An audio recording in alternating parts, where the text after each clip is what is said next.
District waste Sarjani town नासरी coat में वाक़े नीम ट्री प्राइमरी स्कूल में जश्न आज़ादी के हवाले से रंगारंग तकरीब का इनेकाद किया गया, जिसमें बच्चों ने भरपूर जोशो जज्बे के साथ मिल्ली नगमे पेश किए। मज़ीद तफसीलात इस रिपोर्ट में। डिस्ट्रिक्ट वेस्ट सरजानी टाउन नासरी कोट में वाक़े नीम ट्री प्राइमरी स्कूल में जश्न आज़ादी की खुशियां भरपूर अंदाज में मनाई गईं। तकरीब का आगाज अल्लाह तबारक व तआला के बाबरकत कलाम से किया गया। नन्हे तलबा ने जोशो जज्बे के साथ मिल्ली नगमों पर परफॉर्मेंस दी और वतन से अपनी मोहब्बत का इजहार किया।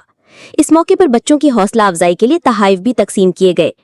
चेयरपर्सन शबाना अख्तर का कहना था कि आज़ादी हमारे आबा और अजदाद की कुर्बानियों का समर है, जिन्हें हमेशा याद रखना चाहिए। स्कूल की मैडम नाजनीन ने कहा कि इस तरह के प्रोग्राम वक्त की ज़रूरत है ताकि आने वाली नस्लों को जश्न आज़ादी की अहमियत से रोशनास कराया जा सके। जश्न आज़ादी की ये तकरीब तलबा के चेहरों पर खुशियां बिखेर गई और वतन से मोहब्बत के जज्बात तो मजीद उजागर कर गई। कैमरामैन शामान के साथ मोहम्मद शुएब, इल्जाम न्यूज़, कराची।